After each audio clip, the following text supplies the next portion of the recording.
নমস্কার, আপনারা দেখছেন আরএস টিভি চ্যানেল বিনোদন 24 ঘন্টা। আজ 2রা অক্টোবর বাপুজি অর্থাৎ মহাত্মা গান্ধী জন্মজয়ন্তীতে আরএস টিভি লাইভের পক্ষ থেকে তাকে শ্রদ্ধা জ্ঞাপন করে একটি নতুন ভিডিও শুরু করতে চলেছি। এই ভিডিওর মাধ্যমে আমরা এই মহান ব্যক্তিকে আরও একবার স্মরণ করে নেব। গান্ধীজির পুরো নাম মোহনদাস করমচাঁদ গান্ধী। 1869 সালে 2রা অক্টোবর গুজরাটের পোরবন্দরে তিনি জন্মগ্রহণ করেছিলেন। মহাত্মা গান্ধী একজন ভারতীয় রাজনীতিবিদ, ভারতের স্বাধীনতা আন্দোলনের অগ্রগামী ব্যক্তিদের একজন ও প্রভাবশালী আধ্যাত্মিক নেতা ছিলেন। তিনি ছিলেন সত্যাগ্রহ আন্দোলনের প্রতিষ্ঠাতা। এই আন্দোলন প্রতিষ্ঠিত হয়েছিল অহিংস মতবাদ ও দর্শনের ওপর ভিত্তি করে। এটি ছিল ভারতীয় স্বাধীনতা আন্দোলনের অন্যতম চালিকা শক্তি, যা সারা বিশ্বে মানুষদের স্বাধীনতা ও অধিকার পাওয়ার আন্দোলনের অন্যতম অনুপ্রেরণা। গান্ধীজি সারা ভারতে এবং বিশ্বজুড়ে মহাত্মা ও বাপু নামে পরিচিত।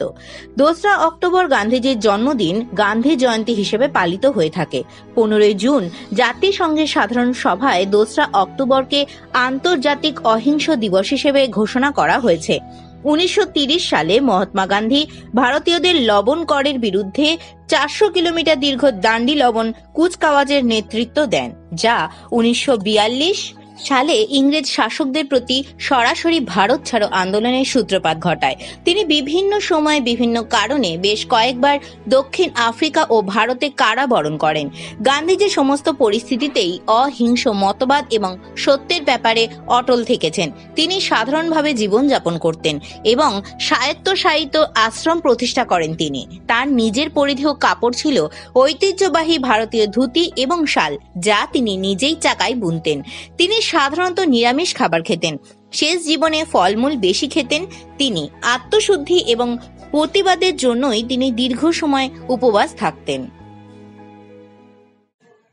আপনারা দেখছেন আরএস টিভি লাইভ, সবার সাথে সবার পাশে।